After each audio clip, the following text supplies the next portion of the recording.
What's going on, everybody? Welcome back to Talk Sports with Jake. Hope we're all doing well. So let's start with the MLB standings.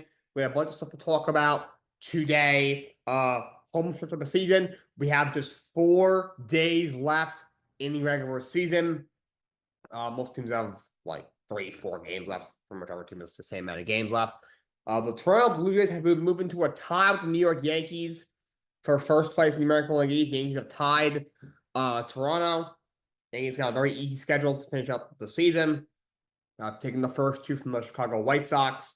Toronto dropped these first 2 against the Boston Red Sox. So Toronto and the Yankees are both tied. I believe Toronto has the tiebreaker. So if the season ends today, Toronto would win the division, but both have officially clinched a playoff spot. Both have the same record at 90 and 68 right now. Both Red Sox are 3 games back, so technically not add the division. By sweet Toronto tonight. That's where things get very interesting. American League Central, the Cleveland Guardians have overtaken the Detroit Tigers completely and lead the Tigers by a game in the American League Central. Detroit has lost 8 in a row. I think 11 of the last 12 or something like that. I think they're like 5-15 this month, in the month of September. They had a 14.5 game lead at one point in the division. They led Cleveland by 10.5 games at the start of this month. And month's not even over yet, and that lead is completely gone. Completely. Cleveland has won 16 of the last 18 games.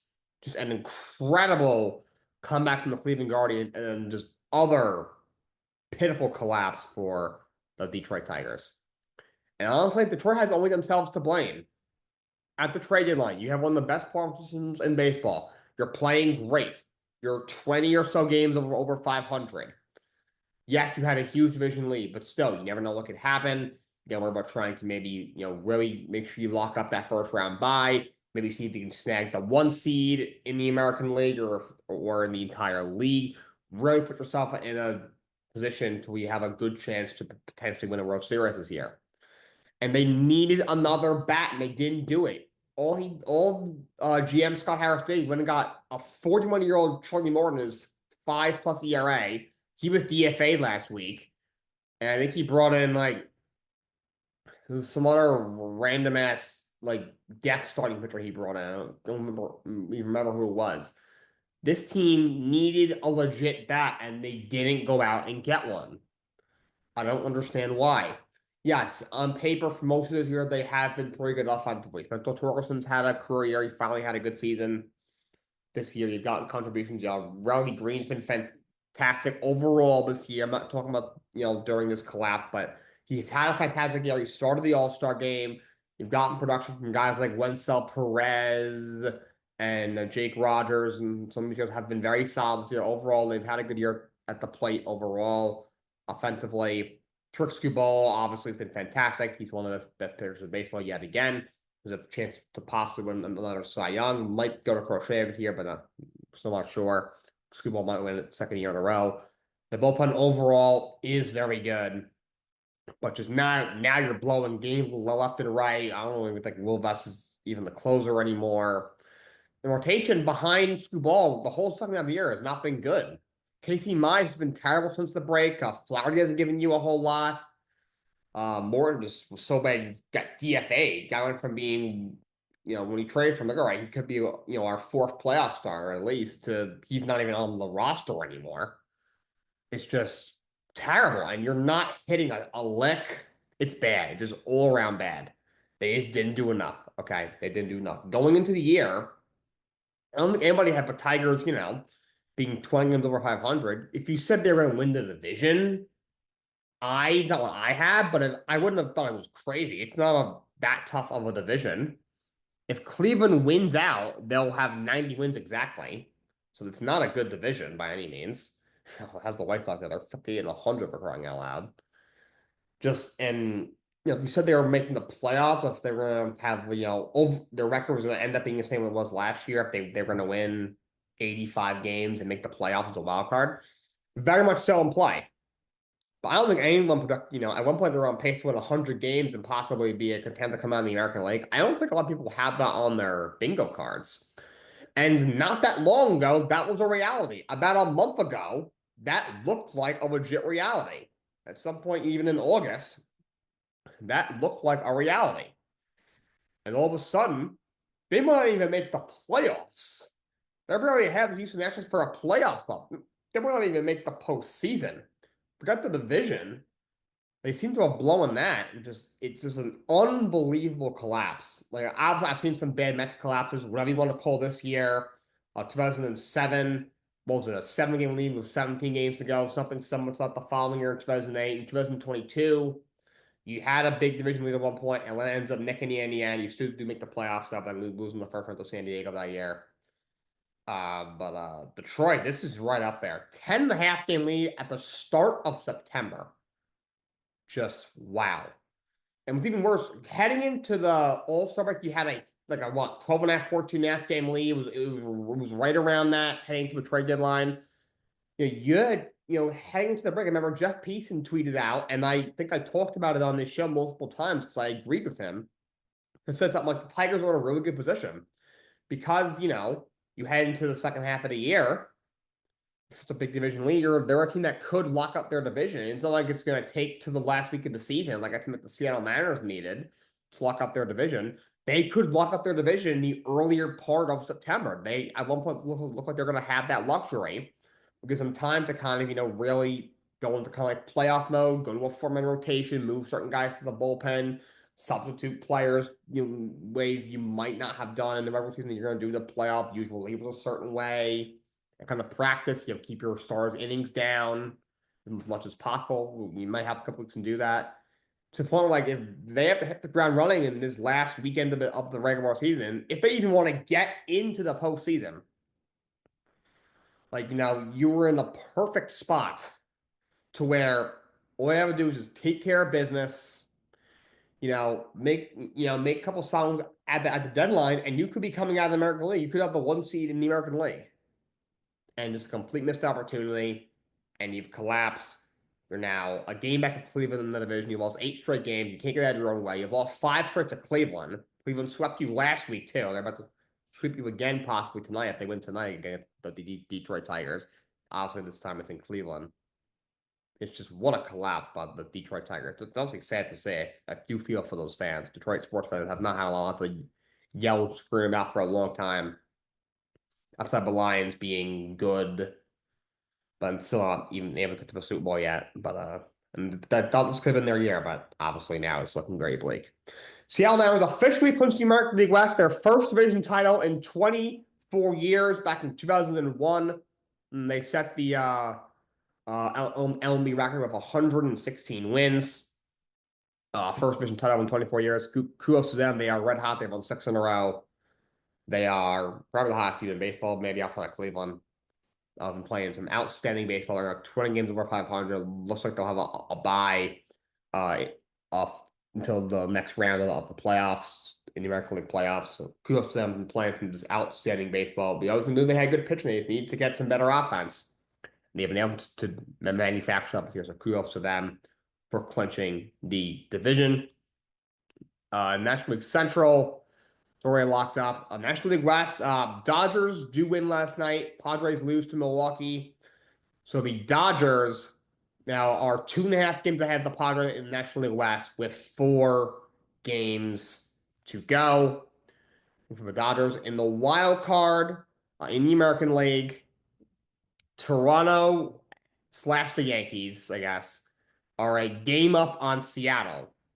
That is wild. The Seattle Mariners are a game out of the 1 seed in the American League.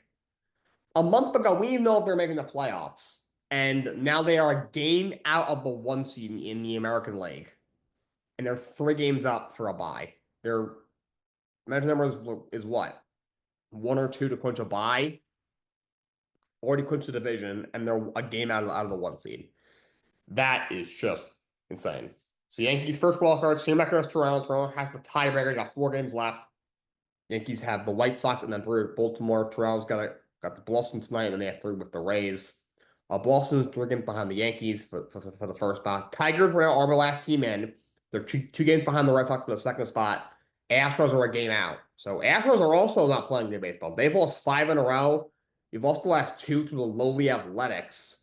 They are also really struggling. Framber Valdez is supposed to be your ace, one of the league's best starting pitchers, pending free agent.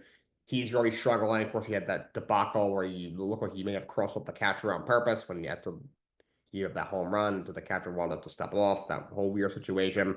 Gerson Alvarez is hurt, might be out for the year. There's a lot of not so great things happening for the Houston Astros. And by the way, the Texas Rangers are officially eliminated, really struggling down the stretch. They've had a really up and down year. That's good. Dig up the ground and some hours work for that team. Offensively, they fell apart, and for the second year in a row since they won the World Series, they will not be heading to the postseason. National League, Brewers are, let's see, they are 2.5 games up on the Phillies for the 1 seed. The Phillies do punch a bye. They have a tiebreaker over the Dodgers. So they do clinch a first round bye in National League. So Dodgers will play in the wild card round. Most likely will be hosting the Mets, Diamondbacks, or Reds, but still not locked up the division. Cubs are the first wild card. They're 2.5 games ahead of San Diego for the first wild card spot. Keep in mind, those two teams most likely are going to play in the wild card round. It's just who will be home. So that's why that is still important. Mets lose last night to the Cubs 10-3. But Arizona loses. Arizona Reds both lost in extras, both in 11 innings. Arizona loses to the Dodgers in 11 innings. So that was about 4-1 for a lot of that game. Dodgers bullpen, who's been really struggling, blows it again in the eighth, gives up 3 runs. But in extras, Dodgers win by get a run in the 11th to win the game. Reds had also a crazy game against the Pirates. Down 2-0 for a lot of that game. Novelli Marte in the eighth had an inside the park home run. And Tyler Stevenson game time, I guess, regular home run in bottom of the ninth off Dennis Santana. And then in the 10th, I think they both went, I think they trade runs in the 10th inning. And then the 11th inning, Pirates got on top of the 11th. And then Johan Ramirez, which is funny that he's a former Met, very briefly, finishes off, gets out of a jam in the bottom of the 11th inning. And Pirates hang on to beat the Reds. Reds have lost the last two, the first two rather, I guess you could say, in this series to the Pirates. So, and pretty bad. The Arizona is only a game out, but both teams are a game out. Everyone else is out. Cardinals and Giants and Marlins are officially eliminated. By the way, I can't stand it, but kudos to the Braves for finishing on a strong note. They've won 10 of the last 11 games. They had a 10-game win streak.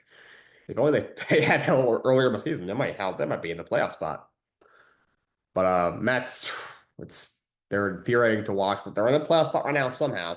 They're a game up on Arizona and Cincinnati as the last playoff spot will be coming down to the wire.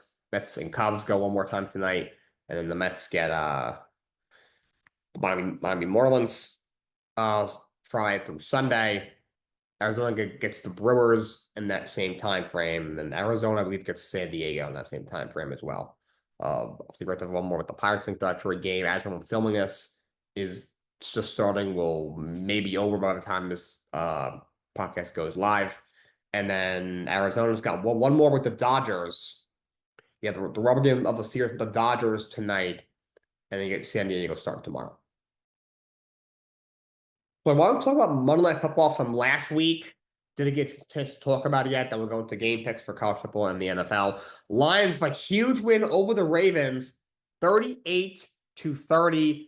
Was a fantastic game. Big win for the Lions. Really dominated in the trenches. Big game for David Montgomery. 12 carries for 151 yards and two touchdowns for David Montgomery. And Lions defense, 7 sacks. They sacked Lamar Jackson 7 times. That is a crazy performance from the Lions. They pick up the win. They go with 2-1. Ravens up to 1-2. So Lions week 1 looked really rough. Got dominated by the Green Bay Packers. People are saying, "Oh, they're gonna miss Ben Johnson." Then they dropped 52 on said Ben Johnson, and then now obviously you score 38. The offense looks just as creative and just as elite, just as scary without him. I think week 1. I think they just came out a little sluggish. Plus, the Green Bay Packers are an elite team. I think that was all about. They really haven't missed him whatsoever. They look very good. They're at 2-1 now on the season, and the Ravens. Shame because Lamar has balled. Another great game on Monday Night Football, 21-27 for 288 and 3 touchdowns. Mark Andrews played well. 6 catches, 91 yards, and 2 touchdowns for him. That defense has really struggled. They've played good teams. The Bills are no slouch. Josh Allen's the reigning MVP. He's giving up 41 to them. And the Lions do have one of the best offenses in the league. You got 38 to them. So it's not like you're playing like the Giants and the Saints or anything. You play two of the best teams in the league with two of the best offenses that let you up. But it's just, especially, the fact that they're giving up just points in bunches in the fourth quarter. And Derrick Henry for, the second time in three, he's got 3 fumbles already this year. Second time in 3 games, he had a fumble in the fourth quarter that was really costly. And look, Henry, future Hall of Famer, great running back, still one of the 2, 3 best in the league. He's played overall great so far. It wasn't his best against Detroit. Detroit did a good job against them, but overall, he's still on that pace to be now among league leaders in rushing once again this season. But for whatever reason, he's having some ball security issues for whatever reason. So Ravens, the shame they won too. I mean, I picked them to go to the Super Bowl this year. I don't get why they're 1-2. It's a shame. Again, they played good teams. They've had a bit of a tough schedule. They obviously had the win sandwich in between with easy win over the Cleveland Browns, who obviously aren't very good. But man, also the problem is that defense should be so much better. There's so much talent. That secondary is loaded.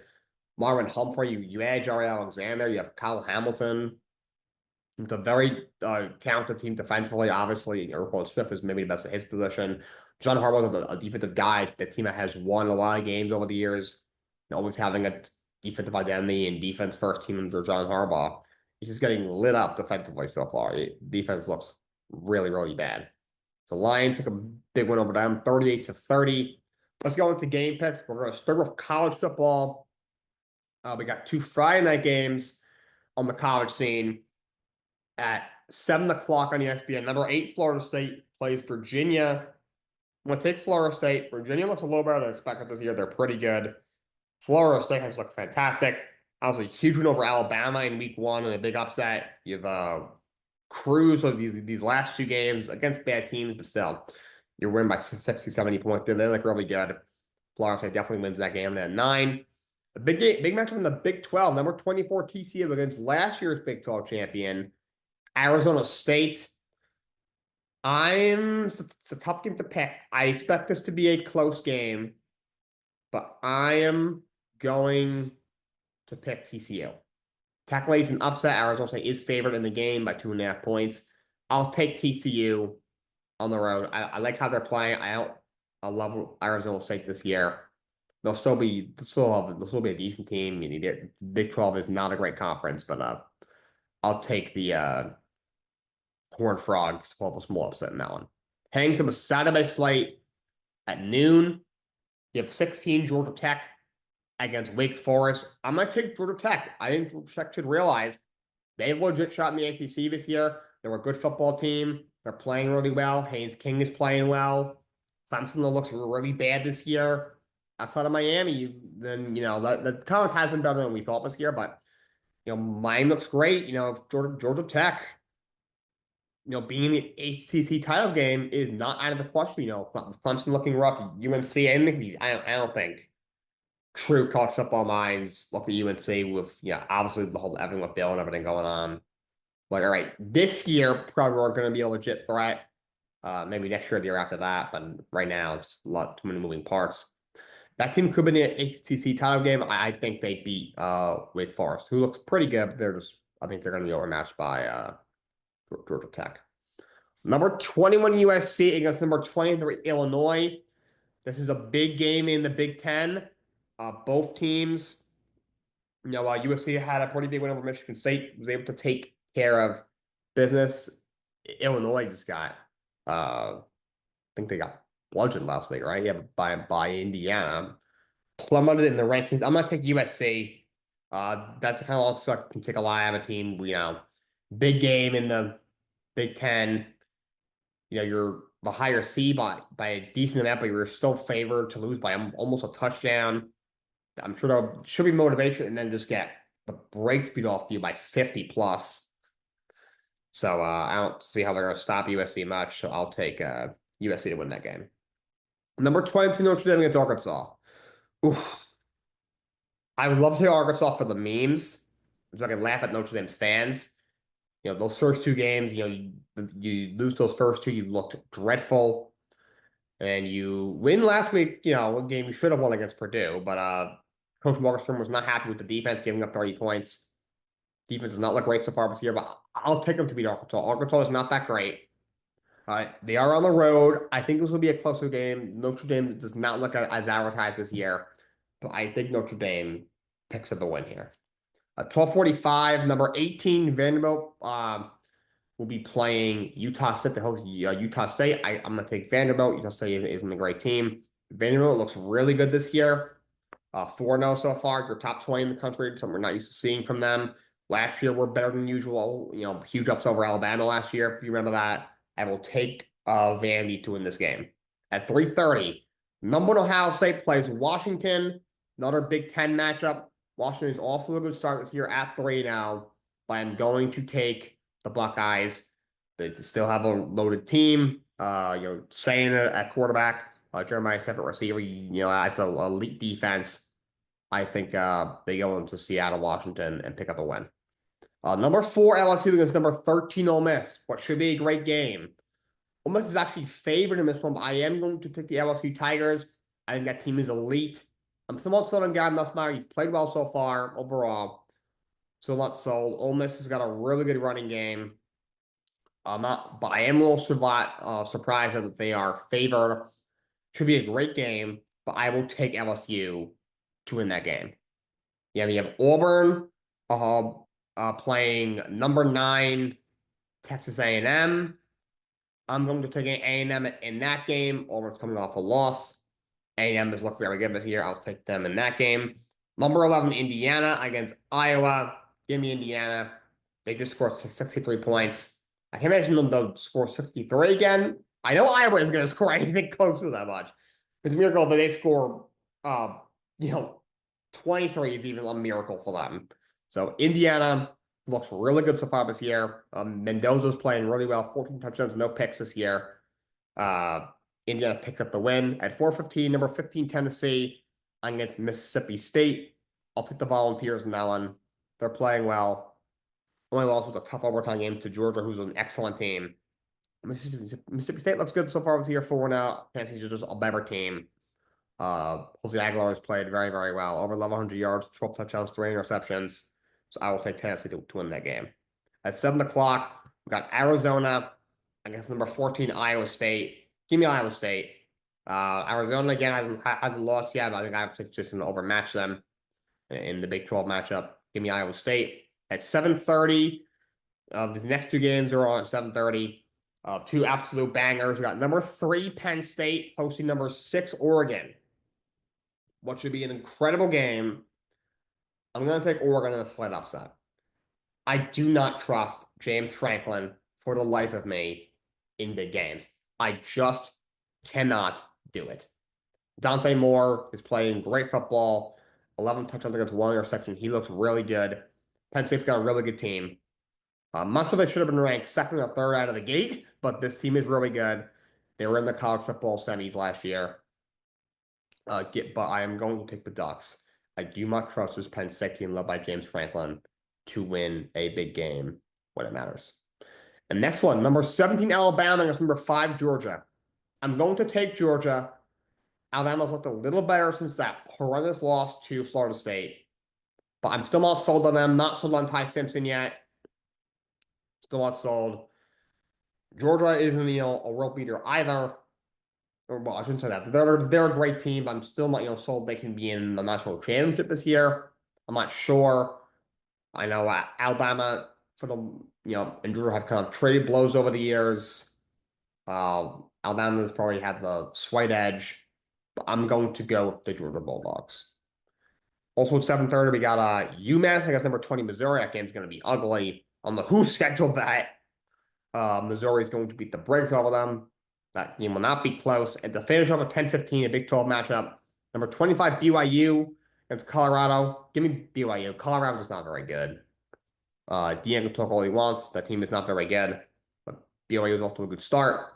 Give me BYU to win that one. Now let's go to the NFL for game picks. Tonight's game, Thursday Night Football, the Seattle Seahawks against the Arizona Cardinals. I'm going to take Seattle. People have been telling me, all, preseason, Arizona should win the division. Arizona should win the division. They're kind of right. They probably should. They're not going to do it. They are being held back by a mediocre, overrated quarterback in Kyler Murray. Sam Darnold has looked pretty good so far this season. I expect a relatively good game at JSN. Arizona's defense doesn't look all that much better, like it should be. Give me the Seahawks in what should be a fun, entertaining game. Not the best, most sound football teams in the world, but should be an entertaining game. Give me the Seahawks. We have a game in Ireland this week at 9:30 in the morning, Eastern Time. It's in Ireland. The Vikings and the Steelers in this one. It's one of those games when he first saw the schedule, like, all right, the Vikings should win by a bunch. Now, of course, Wentz back there, who knows? I'm going to take the Vikings. The Steelers, look where we're going to week one because we've all predicted the Jets getting, closed on by Aaron Rodgers in that game. They come from behind. They've split the next two, against Seattle, and last week you play New England. I still think they're a great team. Aaron Rodgers hasn't looked great these last two games. Their running game is horrible. Their defense has not been as good as I thought it would be. The Vikings, look, Carson Wentz has got awful. But and look, he did his job last week. Again, he played the Bengals, who have no defense whatsoever. But look, he's got Justin Jefferson. He gets Jordan Addison back this week from suspension. That's big.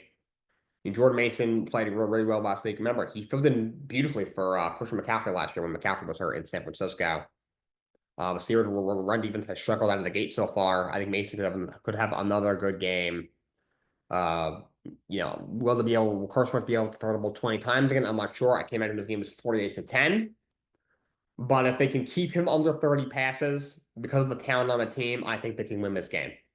I think the Vikings to win in Ireland. Instead of 1 o'clock sway on Sunday, Commanders Falcons. I'm gonna take the Commanders. To be honest, I don't really care if Jay Daniels is healthy or not. I think even Marcus Mariota gets the job done. Atlanta, you lost 30-0 to the Panthers last week. How do you even do that, dude? That's just horrifying. Their defense looked just as bad. Michael Penix is struggling. Just one touchdown through his first 3 games this year. A couple of really bad mistakes last week. A couple of really bad throws. That pick 6 was just utterly horrible. I'm going to take the Commanders. The Falcons, I think, are just a joke. Saints, Bills. I'm taking the Bills. I don't think it's much of a competition. The Bills are favored by 15.5. I'm not sure if I've seen a line that large in an NFL game. I know last year, I think it might have been the Bills as well. When they played the Giants, they had injuries all over the field. Maybe it was the year before that. It was the year Daniel Jones when he was really playing really bad and the tweeted offensive line. Maybe it was 2 years ago. It was something like that. It was like 13.5 or 17.5 or something. It might have been bigger than that. I don't even think it was that. It was that large. 15.5, that's a big number. The Bills are probably going to cover that. They probably do. Okay, the Bills are Josh Allen is once again playing some fantastic football. It's not turning the ball over yet. James Cook is running his ass off. The Saints are god awful. Bills win no problem. Browns, Lions at Ford Field. Lions took care of business in this game. Last 2 games, they have played some fantastic football. Offense looks like Ben Johnson never left. Defensively, the Packers look really good. I think they'll get after Joe Flacco. They sacked Lamar Jackson 7 times. God knows what's going to happen to an ancient Joe Flacco who could barely even move back there. Lions should win by a lot in that game. Panthers, Patriots. God, this is a barn burner for sure. I'm going to take New England. Carolina was very dominant last week. Bryce Young did play better. And New England has not looked great defensively this year. I think they pick up the win. Drake May has played well overall over these first 3 games. The running game, I've been surprised how it's looked. Not that it's been bad. I mean, it hasn't been good, but I'm really surprised how Trevor Henderson's usage, how down it's been. Like Ramondre is still there, but first of all, he's still fumbling the ball. First of all, Antonio Gibson, just stop it. So I'm surprised Henderson has not gotten as many, more looks.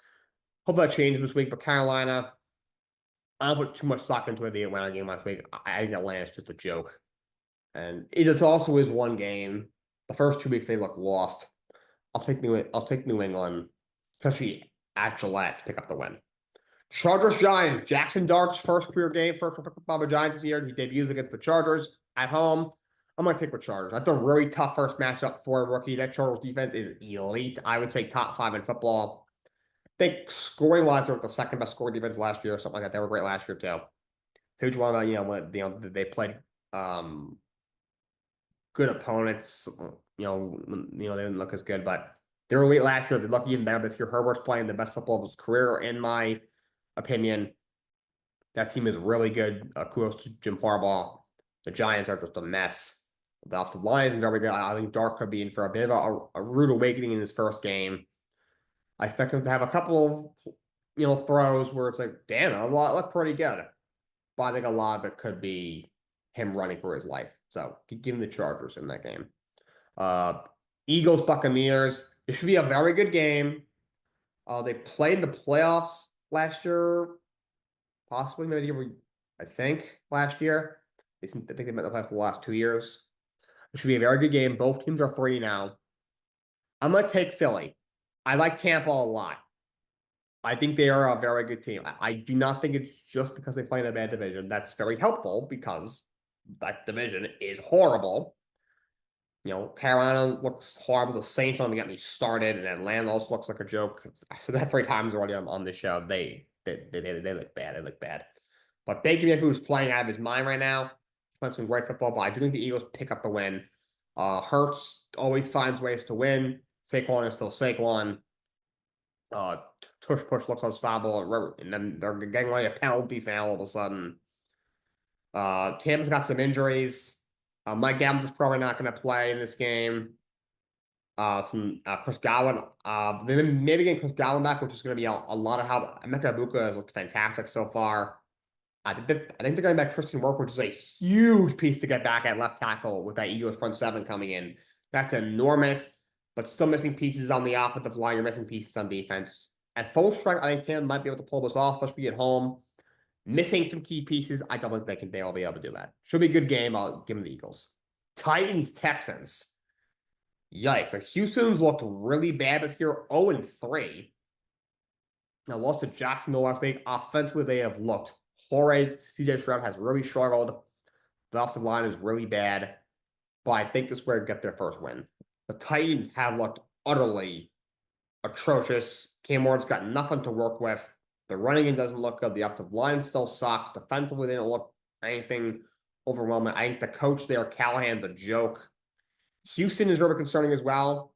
If they start 0-4 and lose to the Titans, we have to have a serious conversation about the Houston Texans because something's going to have to happen.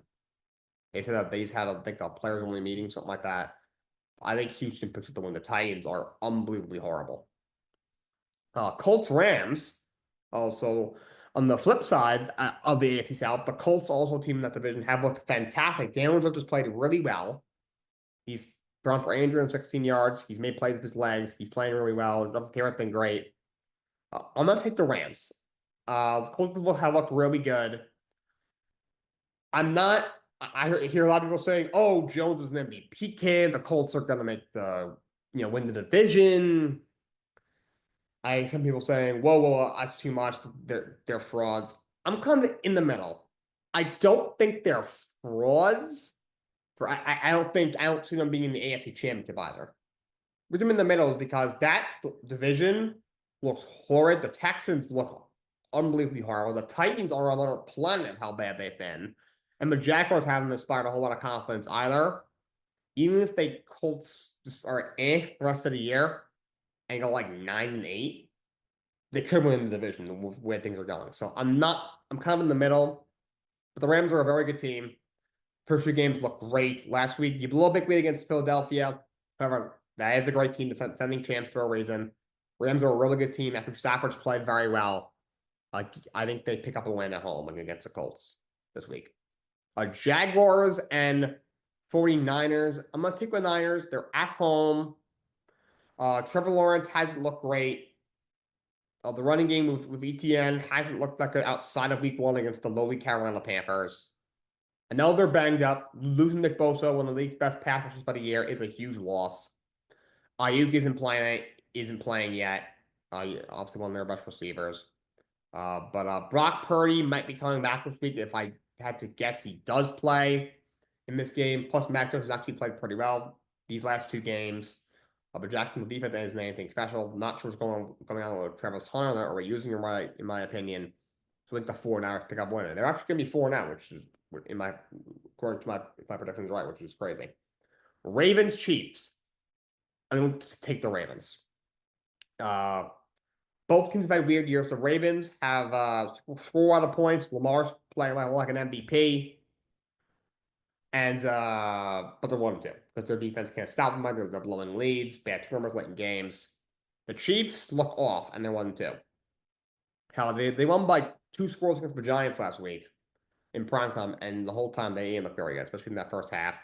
Once I take the Ravens, they look better than the Chiefs have so far this season. Chiefs got a good defense. They have a legit defense, but that Ravens offense, you all know what they are. They've looked fantastic. Ravens defenses look really concerning. They found the way to lose 2 tough games, betting against elite teams. Chiefs have had our number 2 years ago in the AFC Championship. We all know the Ravens were going to be able to win. Chiefs sneaked by week 1 last year. Isaiah Likely, toe was out of bounds. Last play of the game. Lamar missed the throw before that. Ravens, Chiefs kind of escaped with a win on the first game of the season. But I'm gonna take the Ravens to finally get revenge on the Chiefs, even at Arrowhead, pick up a win. Crazy that one of these 2 teams is gonna be 1-3 to start the year.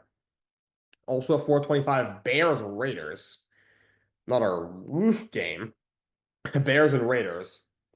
I'm gonna take the Raiders in this one. It's at Allegiant. I guess there's at home where you think that's even an advantage for the Raiders at this point. Geno Smith has not played that great, but the Bears defense hasn't looked very good. Their top corner, Jalen Johnson, who's one of the league's best, might be out for the year. Definitely isn't playing in this game. And the Bears, congratulations, Caleb actually had a good game against the worst defense in football right now. Whoop-de-damn-do. I don't care. The Raiders, it's a winnable game for the Bears. Both teams are very good. The Raiders are beat up front, which is helpful for Caleb Williams, who holds on to the ball for about 18 years at a time. But I think the Raiders were a slightly better team. I think they get their job done. Sunday Night Football. Packers, Cowboys. Micah Parsons, it's revenge because it's in Dallas.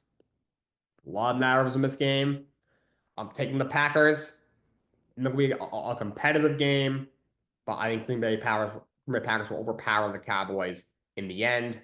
Micah Parsons, I'm sure, has had this schedule ever since he got traded. Probably since he requested a trade, probably had this game sort of once he knew the Packers were possible destination. Give me the Packers. Obviously, you blew that game last week against the Browns. They're going to be hungry. Cowboys have the worst defense in the league, in my opinion, right now. Give them the Green Bay Packers. Monday Night Football, we have another doubleheader. I don't like. At 7:15 is the Jets and the Dolphins. First of all, I don't know why they picked this to be a Monday Night Football. This game should have been flexed like a week ago. This game is going to be horrible.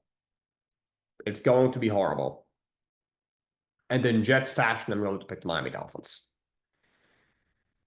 I don't. I have no comments on this Jets team, this franchise. They looked okay. Best. You love running these, it's like they looked good in week 1. There were things to like it in week 1. They didn't even win the game. They blew it. These last 2 games, the running game has looked horrible. They haven't stopped anybody all year, but defense is terrible. So I'm not sure if Justin Fields is playing. in this game. He came back to practice today, but he's still in the protocol. Look, Tua looked horrible. That Dolphins defense is atrocious, but at home, I think the Dolphins win this game. 8:15 is Bengals Broncos. Oy. Bengals looked just utterly horrid last week. Jake Browning was abysmal. You got the break speed off you by the Vikings. I'm going to take the Broncos. Denver's a tough place to play. I think Jake Browning will struggle again. That Denver defense is really good. Bonus hasn't looked great this year, but that Bengals defense is bottom three in the league.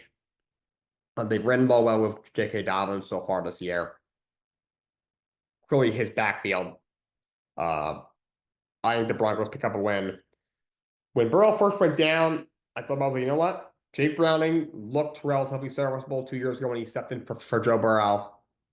I think he can keep them in the race by the time Burrow gets back that last part of the season, and maybe they can even stop, possibly even still make the playoffs. Now I'm really unsure about that after that just horrible performance last week. So I'm going to take the Denver Broncos to win at home. 7.5 is a tough line. Taking the Bengals in point if you're a better might not be a horrible idea, but I think the Broncos do win this football game. Let's talk about Monday Night Raw, the WWE Monday Night Raw a few days ago. We started out, Cody comes out. He's interrupted by Seth Rollins in the Division. Surprise, surprise, Division interrupts the opening segment. It was a promo between Cody and Seth Rollins. They went back and forth about, obviously, there's a lot of history between those two, and then Cody ended it with, what happened the last 3 times we face off, alluding to that, he's had his Rollins' number. Then the Browns, they're about to ambush him. Rollins decided to wave them off. Hayden let him pass through. And that was the segment. And we had a no disqualification 6-man tag. It was Penta and the Warriors against the New Day and Grayson Waller. Penta and the Warriors pick up the win. That was a good match. Penta pins Grayson Waller in the end. A very good match, very fun match. Good God, what are we doing with the New Day? At least they got in a good match this time. Looks like Xavier Woods is now healthy, but man, this heel run, it's bad. They're trying to salvage it, throwing Grayson Waller in there. I don't think they're going to be able to salvage this. I don't. This feud with them and Penta, I haven't hated it, but just I feel like it's doing a disservice to everyone involved. Penta should be in the more so in the main event scene. I think Grayson Waller can be a legit mid-card at this level. And the New Day, they're one of the greatest tag teams of all time. They deserve better. They really do deserve better. Then we had Stephanie Becker promo. She gets a promo where she's coming off becoming the Women's World Champion. She won the vacant title over Io Sky. So we had that. So we'll see who she faces next. I thought it was a good promo. Obviously, you had backstage, her and Nikki Bella congratulated her, then Asuka. Her Singh come up to her, and Asuka was like, you only won because of this. And then Nikki Bella said that that's BS. Then they had the whole backstage segment with the Kabuki Warriors and Rhea. Rhea challenged Asuka to a match with Bayley against Roxanne Perez. Of course, Bayley's going through this midlife crisis sort of thing. She met up with Lyra backstage. She was like, I want you in my corner. And Lyra was like, well, you screamed at me last week when I came into your locker room. Took her apology. And Bayley was like, I almost didn't remember that happening. And then the match ends up happening. Bayley wins. It was a good match. Her heel persona kind of took over in the end there. You saw it backstage, not work, right out there. Her once again kind of get, ripping into Lyra. So I do like what they're doing with Bayley. She needs the character change badly. I'll guess character arc. I do think it's the end of her turn with her turning heel. That's what I hope. Then we had the Judgment Day segment, of course. Finn and Dom still at odds. The Judgment Day, Roxanne convinced JD to help Dominic Mysterio. Of course, he's on the Intercontinental Champion and the AAA Champion. They convinced him to fight Rusev. They had a match. Rusev picks up the win. Of course, Dom hesitated before trying to get involved. Then Finn comes out and he attacks Rusev after the match. He kind of yells at Dominic Mysterio. I'm sure this is going to build to Rusev and Dom having an Intercontinental title match. Eventually, this is going to end with Finn turning on Dom. That looks like this is what it should be going towards. Yeah, Evelyn against Jey Uso, of course, backstage he had Jim Uso and Jay kind of got into it. Then Jimmy kind of tried to convince Cody to talk to him. Cody does talk to Jay, saying, Jimmy's a little worried about you. So you had that whole thing, and they had a match. Jey Uso picks up the win, and then afterwards, the Vision, the Browns were going to attack Wounded LA Knight, but then Jimmy Uso came to the ring for chair and scared them off. Heyman's so funny. No, he was not feeling it. Because remember, Jey Uso just, when Jimmy was like, "We gotta help me," he was like, "Nah, I'm good." Just stormed out of there. So this potential character arc with Jay continues. And the main event was Rhea Ripley against Asuka in a fantastic match. Of course, you have two of the best women on the roster. Rhea picks up the win. And then afterwards, Asuka attacks Rhea. She convinces Kairi Sane to do the same. Sky comes out and says, stop. Remember, and Rhea kind of had a little argument backstage. He decides to help Rhea. And Asuka officially turns on Kairi Sane. Not on Kairi Sane. On Sky. Again, she convinced Kairi Sane to attack Asuka. Getting all these women confused. I'm so sorry. To attack Sky. This storyline has been really, really exciting. Like the guests are going to get a tag match between Rhea and EL against Asuka and Kairi Sane. Hopefully that's a crown jewel coming up on October 11th. Overall, a very good Raw. But moving on, NXT the next day. NXT put on another good show. First match was Lexis King against Miles Bourne. Lights out match. It was a really cool atmosphere. I thought it was a good match. I like that a lot. Then you had Tavion Heights against Ethan Page. He like dressed up as Octagon Jr. He beat him in like 2 seconds. Of course, they have an North American title match coming up. Then we had eventually Ariana Grace and Jordan Grace had a funny exchange backstage where Jordan Grace was like, "I'll fight you in the ring," and Ariana was like, "Wait." He had Candice LeRae against Fabi Apak in the speed tournament. Ends up being Laney Reed. Assuming it was Laney Reed was in the match, not Fabi. Laney Reed wins in the speed tournament. She will fight Soruka for the speed championship. That's just kind of okay. Then Jordan Grace against Ariana Grace. Jordan wins in pretty easily. Then Blake Monroe comes out. They end up having a huge brawl. And it was announced by not Eva Rain because someone else was the little couple was run the show. Robert Stone and Stevie Turner run the show. It's gonna be a weaponized steel cage match this Saturday at No Mercy. That should be a lot of fun to watch. Of course, you had the backstage segment with Chase U and the two one NASCAR guy we thought was another NASCAR guy, and then Dark State comes in, starts talking trash, and then Joe Hendry appears again. He was dressed up as one of the NASCAR guys, ended up being a 6-man tag, Dark State against Joe Hendry and Chase U. Dark State picks up the victory in the main event. If Oba Femi, the NXT champion, against the TNA champion, Trick Williams, winner will defend everything against what's his name? Ricky Saints at No Mercy. Ends up with disqualification. We had a lot of TNA wrestlers in the crowd. It was wild seeing Matt Cardona in the crowd there. You had some WWE guys. Could we get some sort of War Games thing? Remember William Regal the week before at Full Sail? He did his typical War Games line. So it could be, some sort of invasion kind of thing. But it looks like it's going to be Oba against the Saints member Mike Santana. Mike Santana was on commentary and he slapped Trick in the face, which led to the brawl. Overall, a very good NXT. I cannot wait for No Mercy this weekend. Before I finish up, I want to talk briefly about the Ryder Cup. There's a quick preview, just a reminder of the teams. That starts tomorrow. It's at Bethpage Black in Long Island, New York.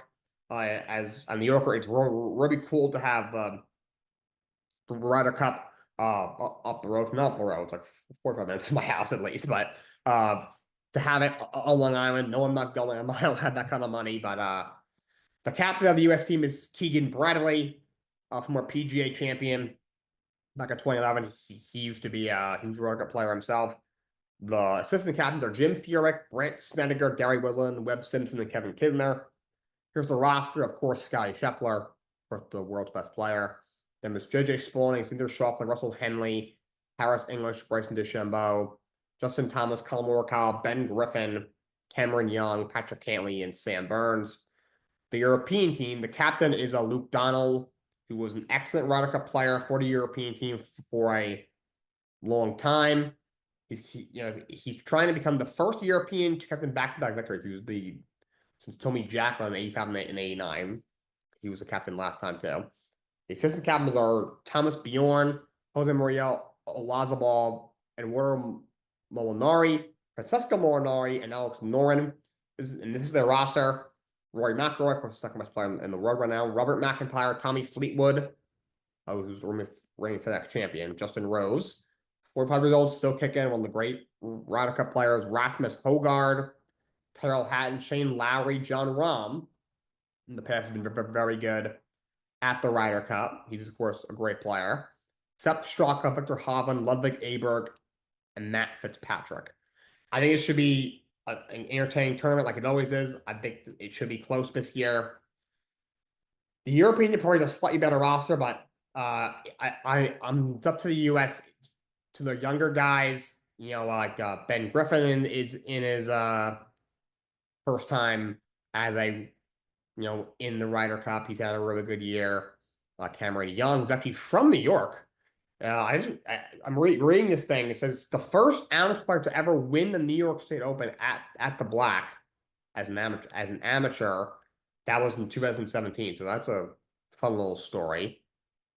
Sam Burns was in his second go around, was a captain's pick last year as well. So that's how all these young guys performing. The Europeans got some young guys as well, but they're going to need to step up in return, like Sepp Straka, Matt Fitzpatrick, who's been with in the Ryder Cup since his fourth one, but he has not played well. He's only had one win at the Ryder Cup. He's only won 7 in his career. Ludwig Aberg in his second one. He was okay last year at the Ryder Cup. So should be an exciting tournament. The Ryder Cup is such an amazing event to watch. It's also one of my favorite sporting events in the entire world. Not gonna lie. But Ryder Cup starts tomorrow. Very excited about that. That is all I got for you guys today. Most likely should have a show tomorrow, but we'll see. Till next time, so long. Have a great day.